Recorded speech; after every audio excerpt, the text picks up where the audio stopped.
2. Muy bien, son las 6:05 de la tarde de hoy, día 25 de julio del 2023.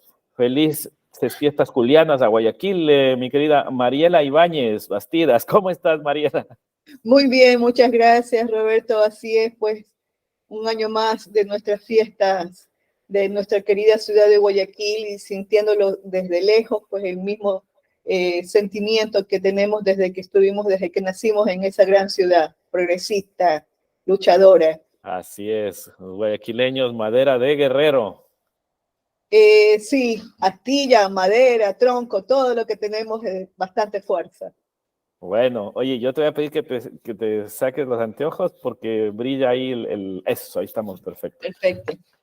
Muy bien, bueno, queríamos saludar a todos los amigos de ADN Plus y de cspinc.tech porque estamos justamente con la doctora Mariela Ibáñez. Ella es pediatra ecuatoriana, radicada desde hace algunas décadas en Santiago de Chile, y ella ya nos va a contar un poquito su qué hace allí, acá en Santiago, cómo, por qué, para qué, etcétera. Así que bienvenida, Mariela, es un honor porque tú eres una destacadísima profesional de la medicina ecuatoriana en Chile, así que es realmente un gustazo.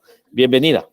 No, el honor es mío que tú me des a alguien tan importante y de tanto valor como tú, que me des un espacio para poder conversar un poquito y transmitir nuestro mensaje a los conciudadanos. Bueno, tú sabes que nosotros estamos con este programa de difusión de lo que hacemos los ecuatorianos en la diáspora y le hemos llamado diáspora hexagonal porque justamente el hexágono es la sociedad, ¿no? Este es un concepto en el cual juntamos no solamente la sociedad civil o las comunidades, que son parte fundamental de la sociedad, y sin duda en el centro de todo eso, de ese hexágono, está la familia como núcleo, ¿no? La familia y el hogar, ¿no? Como núcleo, pero alrededor de la familia y del hogar están, en primer lugar, la sociedad civil, y en segundo lugar, las comunidades, pero también está el tema de la academia y los medios de comunicación que usamos, y sin duda la parte internacional, que es como fundamental. Y frente a esos 4 lados del hexágono hacia los cuales acudimos las familias y hogares en diáspora, también está lo privado, el mercado, y lo público, el Estado, ¿no? Mucha gente piensa en general en primer lugar en el Estado y en primer lugar en el mercado, pero resulta que en la diáspora uno está más bien centrado en la familia, centrado en la comunidad y en la sociedad civil, y bueno, ya en el trabajo acudimos a lo internacional, sin duda, pero también acudimos a la academia y a los medios. Y bueno, vamos a conversar luego del Estado y del mercado, pero tú como una académica que has estado no solamente formando, sino también enseñando acá en Chile, ¿cómo has visto tu proceso de diáspora? Cuéntanos un poquito sobre tu familia, sobre tu hogar, así a breves rasgos, ¿no? Y cómo te sientes en general acá en Chile. Bueno, tuve la fortuna de poder vivir en este país con mi esposo y mis hijos. La motivación que siempre nos movió a él y a mí fue el progreso de nuestra familia, el bien de nuestros hijos, y llevando siempre esa educación que nos dieron nuestros padres de que la familia debe estar unida, decidimos ir un poquito más allá de las fronteras y establecernos en este país buscando un progreso, una seguridad. Pero como tú dices, cada paso que dimos o cada momento de nuestras vidas giró siempre en torno a mantener nuestra familia unida, pese a todas las vicisitudes que uno pudo haber pasado. El motor es ese, el amor a la familia y la unidad. Excelente.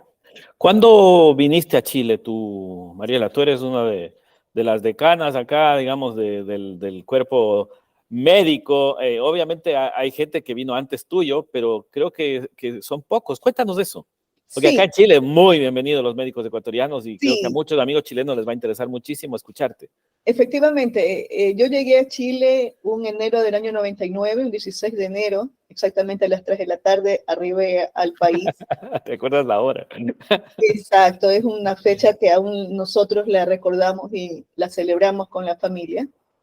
Y de acuerdo cómo se fueron pasando los tiempos, pues a los meses llegó mi esposo con 3 de mis hijos y en Chile llega el cuarto hijo a aumentar Mm, esta familia. qué belleza. Exacto. Oye, o sea, tú viniste con sucres todavía acá. Cuando llego a Chile, dejé el Ecuador con el sucre. Claro. Y cambiaste a dólares. ¿A cuánto? ¿Te acuerdas del tipo de cambio o no? El dólar, a ver, yo solo recuerdo que acá en Chile un dólar estaba como en 300 pesos en esa época. Imagínate. Claro. Entonces, claro, ya las remesas que de toda la vida se mandaban en dólares allá y bueno, al principio no, perdón. Cuando No, llegué mandábamos 500, 600 debe estar. 600 y allá Exacto. llegaba todavía sucres y creo que a los meses que llegué acá a Chile ocurrió la dolarización en el país. Claro, tú llegaste acá, dices, en enero, ¿verdad? Exacto, del año Del 99. 99. O sea, al año se dolarizó el Ecuador, porque el Ecuador se dolarizó en enero del 2020. Así es, y ya estaba bastante devaluado el sucre. Entonces mi esposo decía, tú mandas alguna remesa y resulta que acá el billete se multiplica mucho y eran como mucho papel moneda, hasta que la dolarización pues, llegó para bien al país. Claro. Bueno, qué curioso. Mira, cuando tú llegaste, yo me había ido un mes antes de Chile, porque yo estuve acá desde el 94 hasta el 98, noviembre, por ahí. Ya, mira, ¿Ah? a lo mejor nos cruzamos en el aeropuerto. Quizá, pues. Claro, yo me fui justo a la presidencia de la República de Ecuador. Me llamaron, yo estaba en la academia acá, investigando, asociado en el programa este que tenía Georgetown University en esa época. Ya no está ese programa para economistas latinoamericanos. Eh, y bueno, yo me quedé, después de hacer el posgrado, me quedé como académico y me llamaron a trabajar en la presidencia y justamente a ser parte del equipo que hizo la dolarización. Qué curioso, ¿no? Cómo las historias se entrelazan de manera tan Así es, interesante. muy interesante. Bueno, la otra historia que conversábamos contigo antes de esta entrevista es que tú eras compañera de universidad de mi primo, que en paz descanse, José Yulí Salazar. Ah, sí, Cuéntanos de eso, cuéntanos él murió ahora con la pandemia, ¿no? sí, sí, yo me enteré como si no fue el mismo día, como los poquitos días, porque tenemos una red de WhatsApp de mis compañeros de universidad que sigue vigente juntos en los buenos momentos y en los malos momentos y a los que estamos lejos siempre se nos está comunicando aquellas novedades y fue un sentir muy profundo de los compañeros. Recordábamos el chino Yulí, le decíamos, el delgado, bromeando siempre, siempre con una sonrisa, un es, muy buen alumno que siempre tengo en su recuerdo la sonrisa. sí, era un personaje cardiólogo, ¿no? Tú pediatra, ¿no? Mira, yo en el Ecuador hice una residencia de pediatría en el Hospital Alejandro Mann cuando existía. Ajá, claro. Estuve haciendo como 4 años más o menos cuidados intensivos quirúrgicos en el Alejandro Mann y de ahí partí ya luego a Chile. Y luego acá la vida te va presentando diferentes caminos y no me dediqué a la pediatría. El gobierno chileno me da una beca y empecé a hacer medicina familiar de adultos. Mira, Sí, qué sí. interesante. O sea, Oye, y siempre en Santiago, siempre en Santiago, sí, siempre en ¿ya? Santiago porque no conocía a nadie en regiones, Ujú. entonces no tuve la oportunidad de poder hacer contactos para poder buscar otra residencia, así que Santiago fue la ciudad que, bueno, se me abrieron las oportunidades. Oye, ¿y a qué espacio de la red de salud entraste tú originalmente acá en Santiago? Yo entré a la atención primaria, Ajá, es una experiencia invalorable, conoce uno las necesidades del país donde estás radicado, hablas el idioma real de las necesidades de las enfermedades, ves las fortalezas y las falencias de un sistema de salud, que es un muy buen sistema de salud, como todos tienen una falla, como todos hay que mejorarla, pero que ha sido servido de ejemplo para la región. Chile se ha destacado por algunos de esos programas de salud a los cuales yo pude formar parte. mucha capacitación, siempre diciéndole sí a seguir capacitándote, porque yo creo que esa es la herramienta importante y la llave de entrada para cualquier sistema, una sociedad que quiera avanzar. Claro. Entonces, Oye, pude compartir experiencias muy interesantes en la atención primaria. Yo tengo parte de mi afecto en la atención primaria chilena. sí, no, sin duda, es que además es la piedra angular de una sociedad también, ¿no? Porque la APS, como se le conoce técnicamente, es el espacio donde finalmente uno termina recurriendo la mayor parte de las veces y donde si no te derivan bien y te hacen una buena referencia y contrarreferencia, puede colapsar el sistema, ¿no? Justo yo te topaba el tema este de nuestro queridísimo vínculo, que lo descubrimos ahora conversando, Pepe. Claro, Pepe, como tú bien dices, de una persona tan alegre en el chat de primos míos de la costa. Yo, mi madre de la sierra quiteña, mi padre de la costa, manabita, pero mi familia, la mayor parte se radicó en Guayaquil. Y bueno, Pepe, hijo de Cipriano Yulí, pues que tú te acordarás que el famoso arquero del Emelec, del Ballet Azul, ¿no? Bueno, mi padre también fue jugador de Melé, grandes amigos que él tenía en el equipo hasta el último día, él siempre adorando el Melé, pero no lo acompañaba mucho en ese deporte, pero sí que no nos oigan los barcelonistas. los de fútbol y todos Van a los... cerrar ahí los barcelonistas por oírnos que somos de Melecitas, pero yo soy de la Liga de Quito. Pero bueno, el fútbol siempre fue parte de nuestro desarrollo, porque mi padre, te digo, pertenecía al MLE y él tenía grandes amigos de su época de oro del MLE. Claro, debe haber sido amigo de mi tío Cipriano, que fue arquero de la selección y de Ecuador. O sea, una cosa maravillosa, ¿no? Hasta ahora está en el Salón de la Fama del Emelec. Y claro, Pepe era muy alegre justamente porque mi tía Violeta, un amor, y mi tío Cipriano también. Y claro, ese ritmo guayaquileño es el que uno siempre hizo mucho, ¿no? Nosotros como quiteños, mi familia, mi padre se radicó en Quito, porque fue a estudiar muy, muy joven al Colegio San Gabriel y después en la Universidad Central, Derecho y Economía. Así que bueno, nosotros ya nacimos todos en Quito y de los 12 hermanos de mi padre, solamente 2 se radicaron en Quito y los demás estaban en la costa, ¿no? Entonces mi familia costeña es la mitad de mi vida, ¿no? Así que cuando yo te escucho, a mí tiene esa gracia de escucharte a ti y escuchar a mi familia, ¿no? Y creo que así es como somos los ecuatorianos cuando estamos afuera del país, porque acá somos una sola fuerza, ¿no? No hay regionalismos, no hay nada de cosas, somos una sola fuerza. Así es, yo cuando me topo con un ecuatoriano, siento a mi país tan cerca, me emociona aún después de casi 24 años de estar acá, me sigo emocionando encontrarme con un coterráneo en un bus, en un puesto de callejero de venta, en colegas tuyos que a lo mejor están en otras instancias trabajando y nos topamos en el Congreso, no pierdo la emoción. Sigo siendo el país. Y no solamente las diferencias de dónde somos, que acá al final son cosas que nos unen, porque todos hemos viajado dentro del país por las ventajas maravillosas que tiene el turismo interno, pero también los temas profesionales, ¿no? Podemos conversar entre nosotros, entre médicos, entre economistas, entre ingenieros. Tu esposo es ingeniero, ¿no? Mi esposo es ingeniero eléctrico, graduado de la Politécnica del Litoral. Tiene una vasta experiencia en lo que hace. Vino con un bagaje bien importante, pero trabajó en la empresa eléctrica, en esa época era Emelec, alta tensión, así que, y fue muy bien recibido acá también y reconocido por su experiencia. Qué buena, alta tensión. Oye, me parece maravilloso. Este es un poco la idea de este programa, ¿no? Poner en valor a los migrantes ecuatorianos que estamos en los distintos países de América Latina, Caribe y África, ¿no? Yo siempre transparento, sobre todo en este tiempo que estoy en campaña, que yo en este momento estoy corriendo para ser diputado de ustedes, ¿no? Para ser congresista en la Asamblea Nacional de Ecuador por esta maravilla que es que los ecuatorianos tenemos derechos no solamente a elegir cuando estamos afuera, sino también a ser electos. Así que eso es una cosa para mí novedosa, porque nunca he estado directamente como candidato.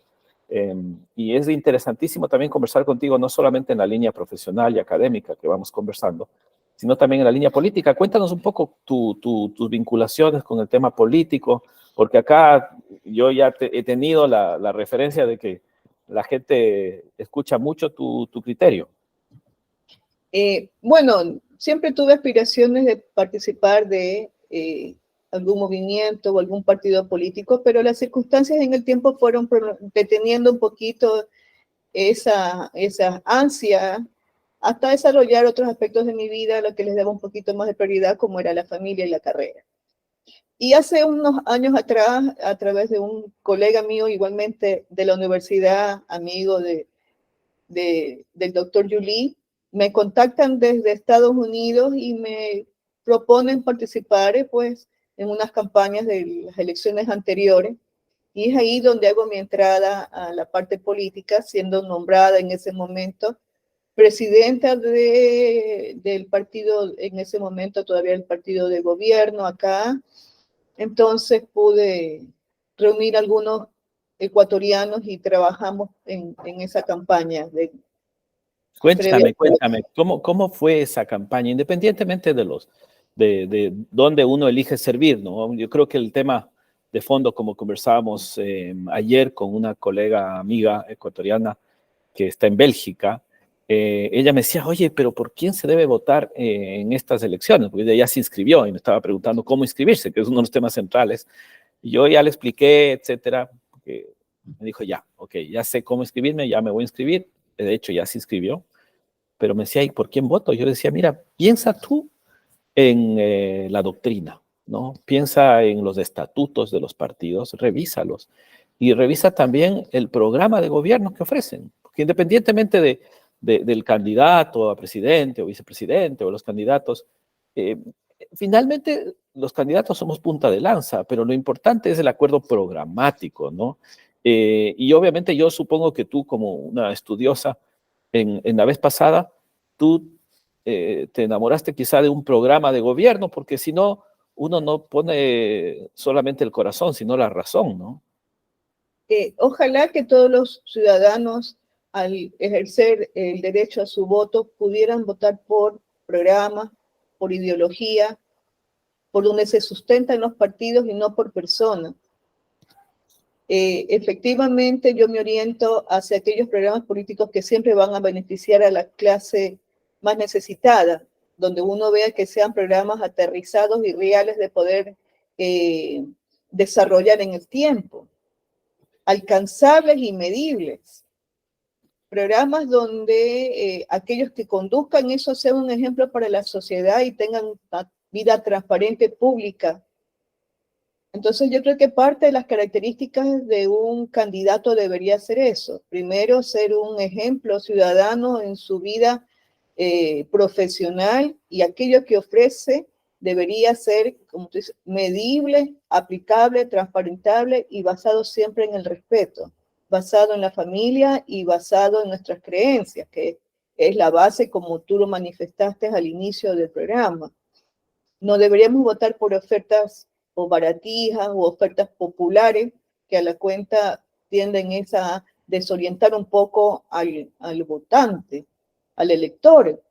Claro. Falta un poquito más de esclarecer de dónde son los recursos, cómo voy a canalizar los recursos, cómo voy a vencer todas estas penalidades a nivel de los ministerios, la falta de recursos, o cómo voy a ir cubriendo yo estos déficits que tengo en los diferentes estamentos para poder llegar a alcanzar aquello que yo le ofrezco a usted, cuáles son mis vías de financiamiento, quiénes van a estar al lado de la cartera, los individuos que van a utilizar, que van a estar a mi alrededor, tienen esta historia de vida profesional o política anterior, que deberían ser individuos probos. Entonces, en base a eso, yo creo que es un buen criterio para poder elegir quien nos pueda ayudar a llegar a progresar al país.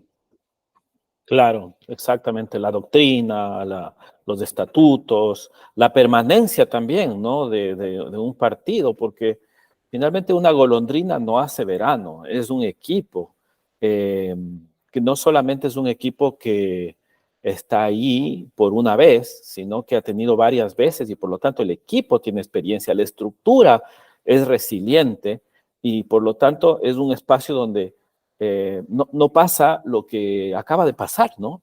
Porque Exacto. obviamente yo supongo que tú has sido muy analítica de lo que pasó con el actual gobierno, siendo que tú en su momento obviamente fuiste por una línea de pensamiento y por una línea programática, pero en la acción quizá, ¿no es cierto?, la falta de una estructura se sintió, ¿no? Totalmente de acuerdo. Necesitamos un recorrido en la historia de partidos, no de movimientos quizás, más bien los partidos están más consolidados. Los partidos ya tienen en su haber historia de varios presidentes o de varias figuras públicas que pudieron ayudar en su momento, contribuir al desarrollo del país, a encaminar una ruta, o si no logramos un pleno desarrollo, por lo menos tratar de encaminar al país en esa ruta. Entonces, los partidos políticos con historia, donde han habido figuras relevantes, son los que deben darse paso ahora y no tener que experimentar con situaciones un poquito improvisadas, que en el camino se fueron haciendo o se rodearon de personas de poca experiencia. Entonces, definitivamente, es lo que acabaste de mencionar, la historia es relevante. Y en eso tenemos que fijarnos también que aquellos partidos que incursionan deben tener hacia atrás una relevancia, una demostración. Sí, sí, yo coincido contigo y es un poquito por donde nosotros en nuestra génesis con el grupo de compañeros míos del Colegio San Gabriel armamos esto que se llama ADN @plus, ¿no? @más, ¿no? Porque esta arroba era como el símbolo que con nuestros amigos de la Amazonía implica el espiral, implica la permanencia, ¿no? El infinito, ¿ya? El tiempo. Y el más es lo que para nosotros también es el infinito, la permanencia, el tiempo, la cruz, ¿no? Entonces, claro, la creencia eterna en el sol era la que para ellos era el asunto antes, pero hubo este sincretismo cultural, ¿no? Con la cruz, que finalmente hace que el 80% de los ecuatorianos seamos cristianos y los 80% de latinoamericanos en realidad, ¿no? Entonces, a la hora de elegir un espacio donde uno sirva, hay que ver justamente los estatutos también, ¿no? Que tengan ese eje cristiano, porque de allí en más los acuerdos son mucho más fáciles, independientemente si es que es de izquierda, de centro o de derecha. O sea, lo cristiano está por sobre las ideologías modernas, ¿no? Esto es una forma moral de ver las cosas de hace más de 2000 años. Definitivamente, nuestro país es eminentemente cristiano, profesa la religión católica, o si hubiese alguna otra tendencia, pero hay la fe. Hay la fe y el respeto a Dios, el respeto a la vida, el creer que esa es la génesis de la sociedad también, basada en profesar una religión como somos los ecuatorianos. Entonces, eso también son principios que debemos tener en cuenta para las decisiones futuras de gobierno. No podemos ir a dejar un voto dentro de un gobierno que tenga ideas que no vayan a respetar la vida, a respetar la sociedad y a respetar nuestras creencias. El mundo puede ir cambiando, pero las bases de la sociedad están también puestas en la religión. Sí, bueno, ha habido tanta discusión, ¿no? Sobre el tema de la separación entre iglesia y Estado, que es legal, constitucional y como debe ser, pero eso finalmente aplica para el aparato estatal, pero en el resto de la sociedad y en el resto del hexágono, todos al final de cuentas nos movemos por una ética bastante centrada en el cristianismo, porque si tú tienes el 80% de la población profesando esos principios, aunque no los practiquen necesariamente, porque son menos los practicantes o somos menos los practicantes, yo creo que en la práctica lo social y cristiano es lo que ha hecho que nosotros como ADN, @más, ¿no es cierto?, este grupo de gabrielinos con los que empezamos este caminar, identificando este tema de la acción, la democracia, la naturaleza, siempre en positivo, hemos encontrado que finalmente en este espacio de servicio latinoamericano podríamos juntarnos con el Partido Social Cristiano, ¿no? Y eso lo transparentamos más allá de los candidatos, más allá de las coyunturas, más allá de los liderazgos, porque, mira, mi padre fue uno de los fundadores del Partido Social Cristiano y estuvo con Camilo Ponce, pero ambos están ya en el cielo, o sea, ya no Sí, están. ¿no? Dejaron un legado. Ellos dejaron un legado, ¿no? Yo comparto contigo la idea fundamental. Esencialmente, lo cristiano es lo que mueve al país, la fe. Sí, y por Nuestra último, sociedad tiene mucha fe y profesa o no profesa, es una sociedad cristiana y en cada momento de las etapas de la vida del país siempre se ha visto cómo el ecuatoriano se aferra de la fe, de lo claro, cristiano. y mira que eso en términos prácticos ha hecho que el Ecuador, en base a la fe, vaya saliendo de situaciones muy complejas, ¿no? Muy complejas. Por ejemplo, cuando hicimos la dolarización, en mucho era un acto de fe. Tenemos fe en el país y en la capacidad productiva. Y mucha gente decía, pero si no hay condiciones objetivas para que nosotros alcancemos la productividad y la competitividad como para sostener la dolarización.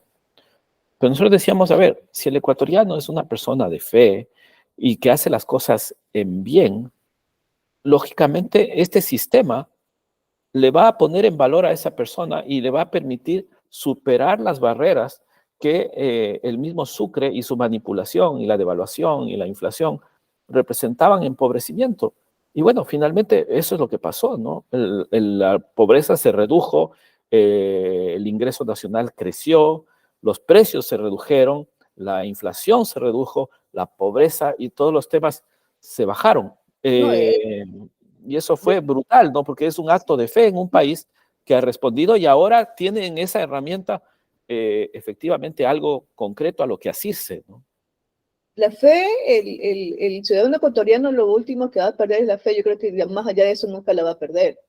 Tiene fe todavía en nuestros políticos, tiene fe en la juventud, la gente adulta mayor tiene fe de que todo trabajando con unidad y respeto, como tú dices, y encomendándonos y teniendo esa fe en Dios, el país va a salir. Yo estoy convencida.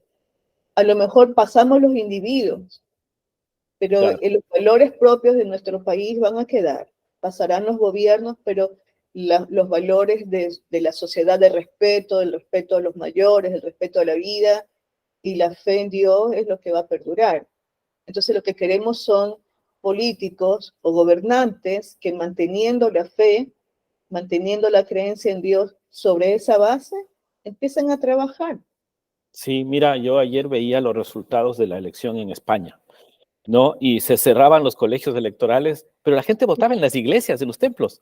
Qué Muy interesante. curiosísimo, súper interesante. O sea, la gente va a votar las iglesias porque obviamente allá mantienen ese eje. Y también en Estados Unidos, cuando tú tomas $1, dice ahí, In God we trust, ¿no? No sé. O sea, nosotros confiamos y eso está ahí. Y mira que acá en Chile, ese ha sido uno de los temas que más molestó en el proceso de la constituyente y del estallido social, cuando la gente quemó la iglesia de Carabineros, ¿no? O sea, eso fue... Bueno, este país ha tenido unas fuertes manifestaciones porque además de eso, mucho antes, no sé si tú estabas aquí o en Ecuador, cuando hubieron las protestas de los pingüinos, que fue antes de las protestas que hubieron a nivel de Plaza Italia y que movilizó al país, ya los estudiantes ingresaban a las iglesias, sacaban las figuras nuestras representativas pues de nuestra fe y las destrozaban en plenaria pública. De hecho, ya hay iglesias emblemáticas acá en Santiago que están cerradas, que fueron víctimas de mucha agresión, de vandalismo. Entonces, se está aceptando cierta permisividad a lo mejor y de alguna manera hay fuerzas que quieren destruir esto que nosotros decimos la fe. Claro, pero finalmente es curioso, ¿no? Porque yo no sé si tú pudiste ver este film que hicieron hace un tiempo de San Pablo, ¿ya? Fue maravillosa y le recomendamos, creo, a todos que lo busquen y lo miren. Pero hay una frase que dice San Pablo cuando le entrega Lucas, que es, digamos, los evangelios de San Lucas, son hechos, ¿no es cierto?, en función de lo que San Pablo cuenta después de él haber trabajado con los apóstoles, después de perseguirlos, ¿no? Entonces, historia pero real, ¿no? Y obviamente San Lucas salva estos papiros escritos por San Pablo y después escribe los evangelios, su evangelio, que además es muy tierno porque es el que mejor refleja, por ejemplo, toda la parte de la Navidad, ¿no? Es siempre en Navidad el de Evangelio de San Lucas del preferido. Y en esa escena, San Pablo le dice a Lucas, cuando Lucas le dice, te van a matar, y él le dice, donde abunda el pecado, sobreabunda la gracia. Y eso es brutal. ¿No? Ahorita en el momento que nosotros tenemos en el Ecuador, esto que estamos haciendo es un acto de fe. Mira que lo acaban de matar al alcalde de Manta. Y esto Así es es. una abundancia de un pecado mortal que es el asesinato.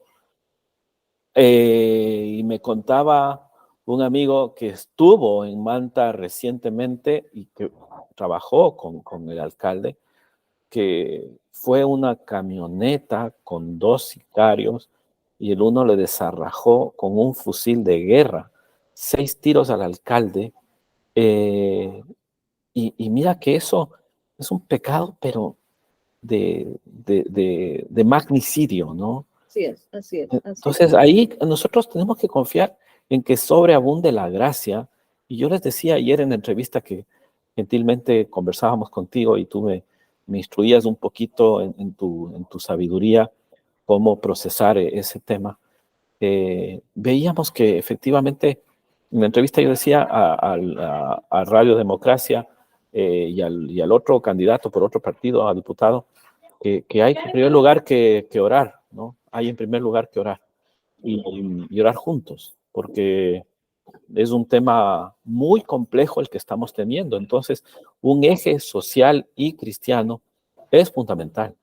Totalmente. El fenómeno que se produjo en el pueblo manabita es que esto los unió más. O sea, Agustín Intriago dejó un legado, como lo manifestó su señora. Agustín Intriago dejó la puerta abierta para que la gente, aún con más ganas, con más valor, con más unidad, sigan trabajando, no solo por Manta, por el país entero. Y si tú te das cuenta, hubieron muchos cánticos de alabanza a Dios. Y si hay alguna fuerza opuesta al bien, no está llegando. Porque Claro, lo que hizo el pueblo manabita es lo primero que se hizo, se unió en oración. Y siguen orando. exactamente. Y siguen Y así orando. va a ser.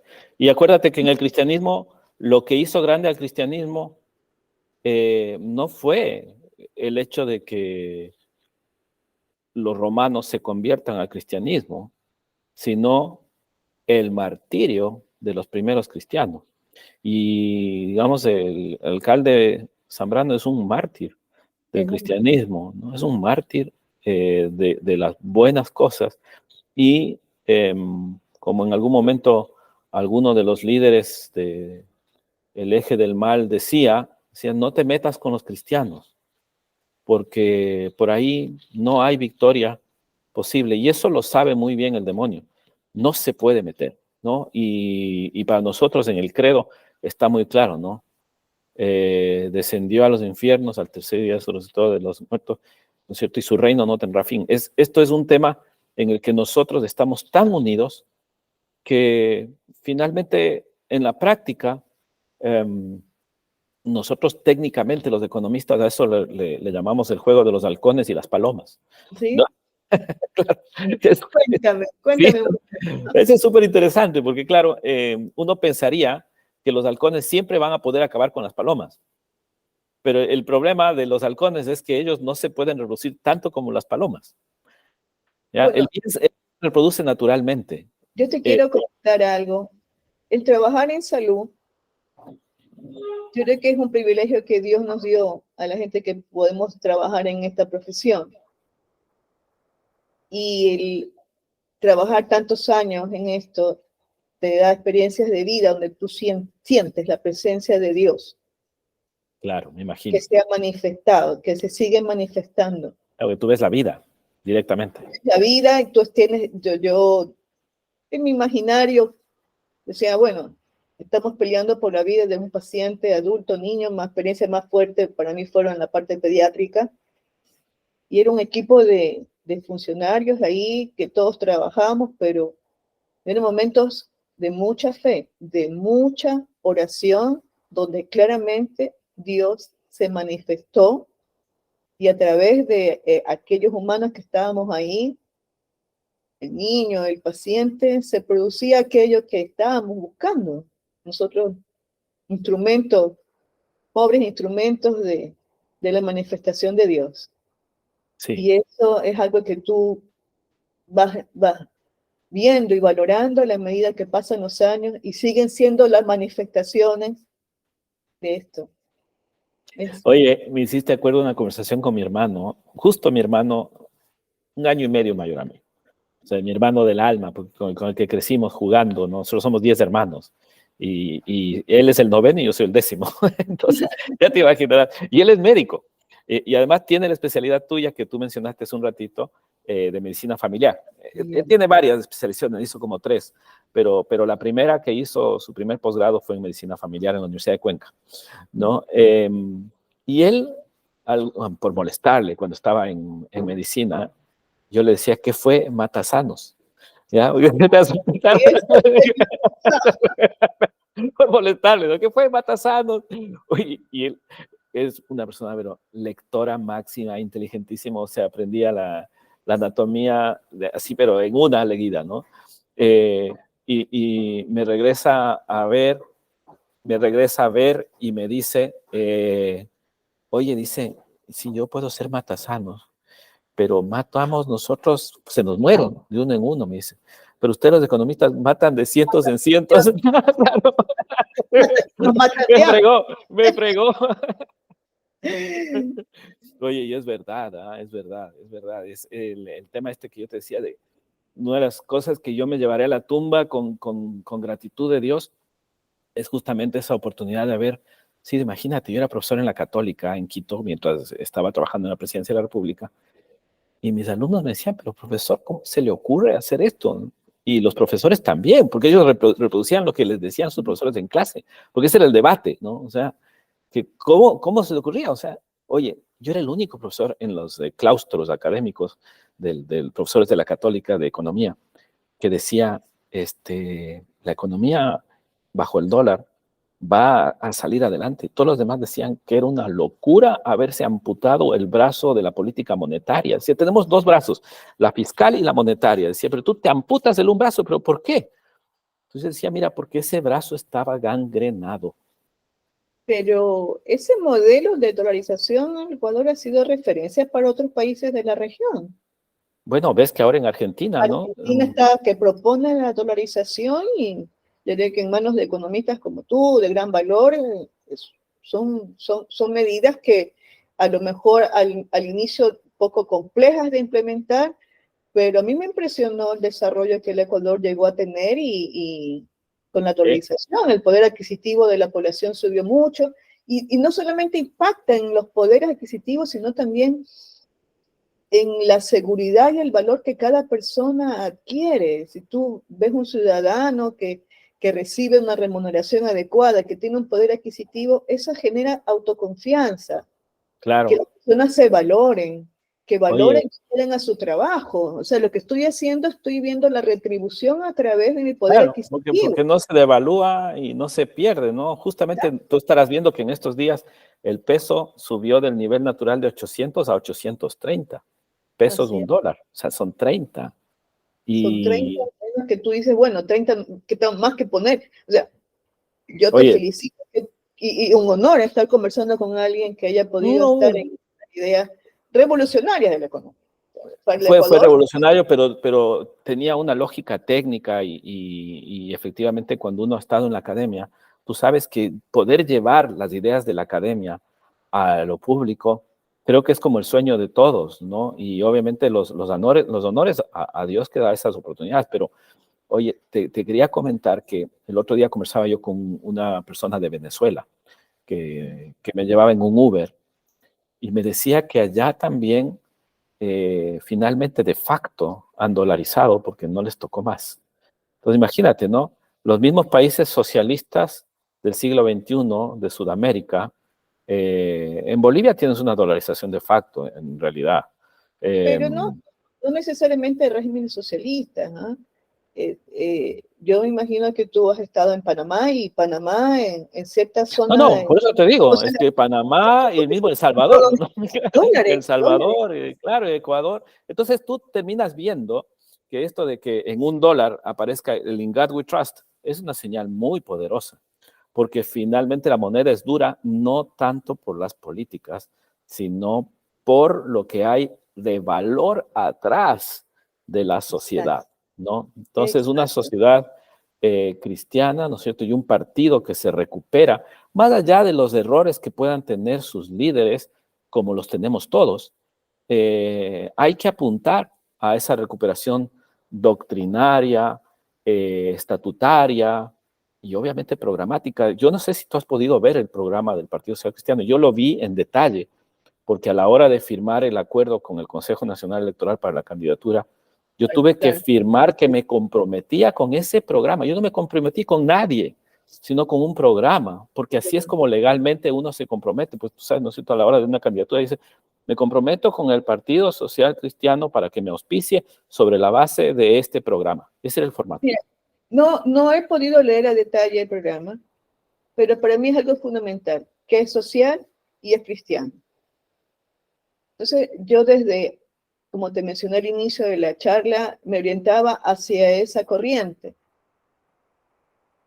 Y que en algún momento, como es en estos últimos años, he podido orientar ya mis acciones a la política, pero para mí la base es importante, que sea social y que sea cristiano, que eso es lo que nos acompañe. Entonces, yo creo que si bien los partidos han tenido una época de oro y luego tienen una época que caen, que es un poco decadente, que es un poco compleja, también viene el periodo de recuperación que está dado por las personas que van representando en su momento al partido. Y tú eres, Roberto, una de esas personas en que estamos seguros que vas a levantar, digamos, el partido, si bien no te comprometes con las personas, sino con la ideología, pero justamente eso. Claro, pero yo, La por ejemplo, te puedo decir con ¿no? claridad, yo te puedo decir con claridad que en lo personal siempre he tenido y lo respeto y lo defiendo siempre al presidente vitalicio del Partido Social Cristiano, ¿no? Jaime Nebot, porque más allá de toda la discusión que pueda haber en torno a su figura y a sus acciones recientes, en lo que a mí respecta, por ejemplo, él fue pilar angular en la defensa del programa de inversión pública que hicimos cuando yo ya hemos pasado el tema de la presidencia. Hubo una primera defensa de la dolarización en la cual el Partido Social Cristiano fue muy importante. Y fue una lógica, por eso nombro el tema cristiano con tanto fervor, porque la democracia cristiana, que era, ¿no es cierto?, la que dolarizó, es la democracia cristiana. Entonces, Maguad era eso, y el presidente Noboa no se diga, porque él tenía a su grupo de oración. Y todo el mundo recuerda, por ejemplo, al ministro, ¿cómo se llama? Guayaquileño, que fue mi primer jefe en el Ministerio de Finanzas. Él era de ese grupo de oración, fíjate, ¿no? Y ahí tú tenías un eje, pero muy claro, en el cual el liderazgo del presidente Gustavo Noboa, que en paz descanse, estaba centrado en un eje en el cual él se mandaba cachos, ¿te acuerdas, no? El cachito colorado, el cachito de... el chiste, ¿no? Sí, claro. Pero mira que era muy agradable trabajar en ese equipo. Claro, cuando yo salí del equipo que hizo la oración, el presidente Noboa nos encargó después del diálogo con los indígenas y con los movimientos sociales. Y si no hubiera sido porque dialogamos sobre la base de los principios, no hubiéramos podido llegar a donde llegamos, que fue a sostener la dolarización, porque se oponían a ella, y a sostener también el bono, que era lo otro a lo que se oponían, por bases que finalmente eran cuestiones ideológicas sin tanta fuerza, que al final permitieron que el Ecuador tenga esos dos pilares, ¿no? De estabilidad y de distribución. Así es. Y yo creo que como tú manifiestas siempre, la ideología, los principios son los que mueven a la gente y tú puedes dialogar. A veces están en corrientes políticas diferentes, pero en la mitad está el ser humano, está el ecuatoriano. Entonces, yo creo que en base a esos principios, respetándolos, uno puede establecer diálogos y tratar poder de llegar a un acuerdo, entonces, de consensuar ideas en beneficio del país. Entonces, yo creo mucho en el diálogo, yo creo mucho en la fe. A lo mejor, como te dije hace un momento, los individuos pasamos en unos cuantos años que sean los jóvenes los que nos releven en esto, pero no hay que perder la fe en el país ni en los ciudadanos. Sí, Pancho Arosemena Robles, de los Gustavinos, ¿ya? ¿El del dónde? ¿Del Gustadino? De los Gustavinos, que le llamaban, ¿no? A este grupo de jóvenes, también ahí estaba Barniol, todo este grupo de jóvenes guayaquileños que oraban con el presidente Gustavo Noboa en la Universidad Católica, y le llamaban los Gustavinos, ¿no? ¿Porque le gustaban los vinos? Ah, por Gustavo Noboa, entonces le Por llamaban Gustavo así. Noboa, ya, Gustavino. Sí, mira, era muy curioso, ¿no? Y fíjate que, bueno, es una historia maravillosa porque ese gobierno dejó consolidada la dolarización. Eso no aparece en el libro que publicó recientemente Yamil Maguad sobre Así dolarizamos Ecuador, porque podía haber dolarizado de una forma, pero la tarea que hicimos después en el diálogo con los indígenas y el trabajo en la presidencia y en el Ministerio de Finanzas con los gustavinos, ese es como el segundo capítulo de un libro que corresponde leerlo y que es importante. Acá me han hecho unas entrevistas varias colegas chilenos sobre la dolarización. No, no es una referencia para la región y te podría avanzar para el mundo. Ecuador es un país latinoamericano que se lanza a un cambio en un momento de crisis inclusive, porque esto fue un momento de una crisis social y económica que pasó. Tal cual. Aquí en este sitio de ADN hay una entrevista muy interesante con el último ministro de Economía de Yamil Maguad, que fue profesor en la Católica, con Alfredo, ¿cómo se llama? Me están yendo los nombres, pero Arízaga, ¿sí? Con Alfredo Arízaga, que fue el último ministro, y con él hicimos los últimos ejercicios de la dolarización con el presidente ahí, o sea, entre las últimas horas que había, y me acuerdo que después al final, cuando ya el presidente estaba por caer, hicimos en la presidencia de la República el Plan Ecuador 2000, imagínate, ¿no? Claro, me acuerdo de Mira, pero era increíble eso, porque estaba una persona de confianza del presidente, que era la que tomaba, digamos, los apuntes gruesos para anotar el discurso en las notas a mano que iba a leer Yamil en la presidencia, en el Salón Amarillo, a la prensa. Y a mí me tocaba ir juntando el PowerPoint en el camino que iban trayendo los ministros. Y era un ministro tras otro que iban entrando al despacho. Oye, era una locura. Esa es una experiencia de vida, que yo creo que deberías reflejarla en alguna memoria. Un libro habrá que escribir, oye. Yo creo que deberías hacer un libro, Sí, porque pero es curioso porque además el gabinete era formado por distintos partidos que no tenían la fuerza juntos para oponerse a los movimientos indígenas. Entonces, la segunda parte fue cuando el vicepresidente asumió la presidencia, y yo creo que ese proceso es más o menos parecido al que estamos viendo ahora, ¿no? Que es un momento en el que se está haciendo una transición para terminar un gobierno, como lo terminó el presidente Noboa. Entonces, no es trivial esto que estamos conversando tú y yo, porque finalmente, fíjate, el presidente era Yamil Maguad y el vicepresidente era Gustavo Noboa, ¿sí? Y Gustavo Noboa no era de la democracia cristiana, él era un académico, era rector de la Universidad Católica de Guayaquil. Claro. Doctor, un personaje, pero que además ni siquiera era político, sino que lo llevaron de la academia para ser el vicepresidente, y él terminó sosteniendo la dolarización y entregándole al país algo que le dimos con Yamil y que nos permitió él seguirlo trabajando al equipo que seguimos en el Ecuador antes de volvernos de nuevo a la academia, como fue el caso mío, ¿no? Pero yo creo que en el análisis duro de eso es que él se rodeó de expertos. Si bien el doctor Noboa no era un economista, no era un político, pero él supo escoger a quienes estaban al lado de él. O sea, él se rodeó de personas preparadas, con experiencia, que sabían lo que estaban haciendo.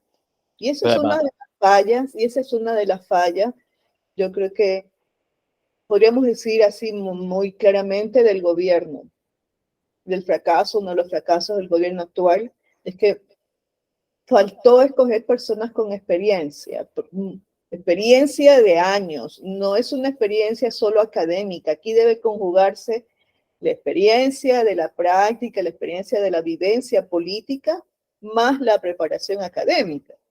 claro, claro. Y además yo creo que hay que estar un poco más allá de lo que puedan decir, ¿no? Porque mucha gente dice, ay, que Maguad, ay, que Nebot, ay, que...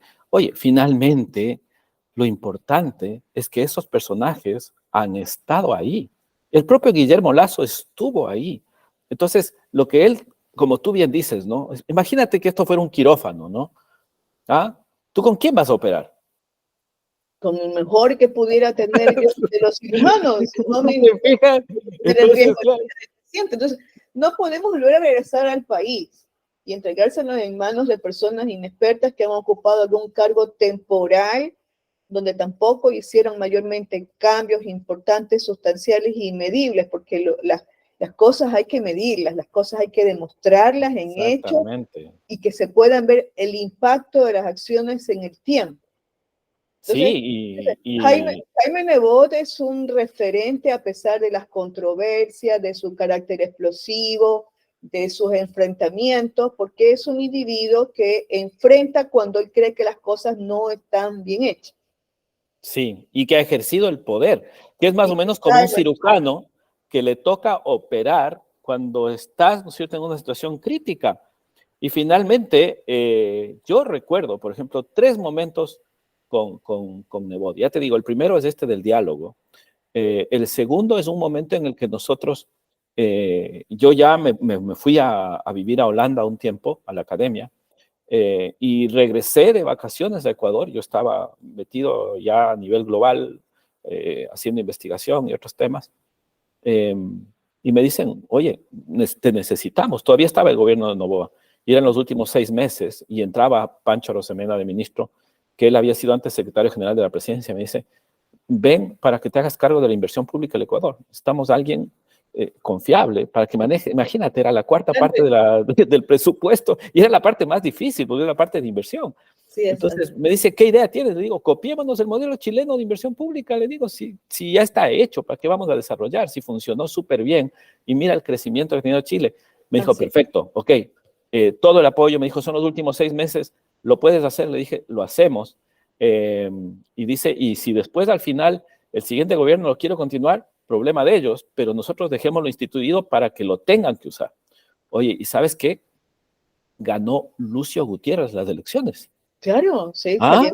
llega Lucio Gutiérrez, que también fue Ah, algo de un terenazgo, así como fue una época en que llegaron tantos presidentes y claro, Lucio, pero Lucio lo había tumbado a Yamil, claro, ¿ya? Y mira que ahora el Partido Social Cristiano está trabajando con Sociedad Patriótica y en ese momento gana Gutiérrez y entonces a mí se me unía cielo y tierra porque yo decía, pucha, ya termina esto y yo ya me voy a ir porque obviamente no van a querer saber nada de alguien que estuvo en la dolarización como Aguad. En esa época era esas cosas, ¿no? Total que resulta que lo ponen de ministro a un ex profesor de mi esposa y yo le voy a retirar además ella trabajaba con él, le voy a retirar a ella de la oficina y él me dice, oye, quédate un ratito, Roberto, me dice, porque quiero pedirte un favor. Le digo, cuéntame, ¿qué te puedo servir? Claro, yo estaba en el gobierno y él estaba en su oficina. Me dice, ¿sabes qué? Me han nombrado ministro de Economía y Finanzas, el nuevo presidente. Me dice, yo quiero que te quedes. Le digo, pero ¿cómo vas a creer? Le digo, si yo vengo con esta historia. Entonces me dice, no, no, no, no, acá lo necesitamos del equipo técnico. Me han dicho que yo entre con mi equipo y yo lo que quiero es mantenerles a todos los que están ahí haciendo las cosas bien. Oye, y eso fue a acuerdo con Lucio y yo tuve un trabajo maravilloso con este ministro y con el presidente. Yo se suponía que íbamos a quedarnos solamente 6 meses Y al final nos quedamos 2 años Pero en es el que es la ministerio. continuidad. Ayer escuchamos un análisis político de unos expertos colombianos que hablaban, pero más a nivel de regiones, ¿no? De provincias. Entonces, hablaba uno de ellos y le decía a una señora que está ejerciendo un cargo público, hay que continuar con las obras. No Claro. puede llegar a un gobierno y quitar todo porque todo está malo. O sea, la continuidad es lo que hace que el pueblo vaya progresando, que se puedan ejercer los programas, corrija lo que haya que corregir, pero continúe. Y eso fue una acción que Lucio pudo tomar y el ministro, al tener la decisión de mantenerte en el equipo, es lo que generó que esto todavía funciona hasta el día de hoy. Claro, y fíjate que en ese momento teníamos nosotros, al meter el sistema chileno en Ecuador, el Sistema Nacional de Inversión Pública, teníamos que hacer un frenteo político fuerte. Y en ese frenteo político fuerte a mí me tocó conversar personalmente con Jaime Nebot. Y él tuvo una grandeza de espíritu enorme. Y dijo, esto es lo que hay que hacer. ¿Ya? Lo que está haciendo usted es lo que hay que hacer. Todo el apoyo. Oye, y mantuvo la palabra y lo hicimos. Y fue brutal porque al final del gobierno y durante todo ese gobierno hasta que se cayó, se mantuvo la dolarización, que era lo importante. Y además hicimos una estrategia nacional de reducción de la pobreza, cuyos pilares hasta ahora están en el Ecuador. eh, y fue muy lindo porque fue una confluencia de sectores de izquierda, de centro, de derecha. Y al final, digamos, el Ecuador no ha sufrido de grandes vacíos en el tema de pobreza en ese tiempo. Y bueno, el último pasaje que te quería contar es este que tuvimos después, ya ha pasado el tiempo de toda la revolución del socialismo del siglo XXI en Ecuador, que digamos sobrevivirla para Nebot yo creo que ha sido muy duro, pero en el último tiempo él estuvo planteando, ¿te acuerdas? La unidad. Así es. Y en esa unidad, entre los distintos partidos tuvieron la gentileza de pedirme que yo coordine técnicamente, justo por todo esto que estamos hablando, ¿no? La unidad. El coordinador político era Paco Moncayo, y nosotros trabajamos mucho con los indígenas. Y Nebot se comprometió con los indígenas y tenemos las actas de esos compromisos para trabajar los temas de la naturaleza. Entonces, estamos hablando de temas políticos, ambientales, Sociales. culturales, económicos y sociales. Entonces, yo me siento cómodo y alguien me decía desde Washington, oye, elegiste mal el partido para lanzarte a la política. Digo, no, al contrario, yo creo que elegí bien y yo creo que además no es uno el que elige, sino que es finalmente la gracia de quien a uno le invita, ¿no? Y la invitación muchas veces es una invitación de misión como la que tú tuviste para venir a Chile. Y bueno, Mariela, yo lo único que debo decir es que en realidad eh, para nada un, un tiempo, digamos, largo el que hemos tenido en este momento. Ha volado el rato. No Yo fue sé que mucho. tú tienes un montón de cosas que hacer y todo, pero qué honor realmente tan grande porque vamos a tener que hacer una segunda conversa para que cuentes muchos más detalles de lo tuyo, porque he estado deslenguado yo, emocionadísimo, a de No, saber que tengo el gusto de conversar contigo. para mí es un honor que tú me hayas podido invitar a tu programa y un honor de saber que vamos a tener un representante nuestro en el gobierno, porque lo social y lo cristiano es lo que se va a imponer y tú vas a llevar adelante los proyectos, así como ya lograste hacerlo en algún momento y que como Dios quiso que estés en el camino, te va a poner nuevamente en ese camino. Ay, muchas gracias. Nosotros humildemente, que es la palabra que yo siempre dije, cada ecuatoriano es un embajador, no importa en el nivel donde estés. Haz quedar a tu país en lo alto a través de tu trabajo digno, el respeto a las personas, darle valor a aquellas cosas que traes atrás, a tu familia, a tu sangre, a tu país. A lo mejor suena como muy retórico. Después de 24 años yo sigo peleando por quedar en alto al país. Lo dije en una campaña anterior porque es mi lema. En cada paso que doy está mi país, están mis conciudadanos. dispuesta siempre a tender una mano, a ser solidaria, y yo creo que esa es nuestra misión para los que estamos afuera. Entonces, Roberto, yo realmente esta ha sido una charla maravillosa. La poquita experiencia con los años que he estado acá y seguir trabajando con los ciudadanos de a pie, de todos los niveles sociales de ecuatorianos que están acá, me da fortaleza para seguir incursionando, apoyando personas como tú. Así que siempre a las órdenes, pues yo creo que pedirle a los ecuatorianos que oren, que crean en lo social y lo cristiano. Ay, qué linda. Oye, ¿sabes qué? Como decía un lema en una calle de Quito, la historia se escribe de rodillas, ¿no? Y que sea así, y que sea lo que Dios quiera, y que obviamente con gente como tú, que es creyente, y que además es practicante, y que lo traduce en su servicio diario a los demás, con su profesión, no solamente de fe, sino de acción. Yo creo que podremos tener un futuro brillante en el país. Yo te mando un abrazo enorme a ti y a todos los que nos están escuchando, porque ese ADN siempre positivo va a ser el que finalmente vale la pena jugarse en esta situación y a futuro. Así que creo que esto recién empieza, ¿no? Así es, empezamos a reescribir la historia. Como un Bueno, te mando un abrazote abrazo grande y para todos los ecuatorianos que nos están escuchando a través de esta entrevista y aquellos que no son ecuatorianos, pero que igualmente acompañan exacto. de cerca al país.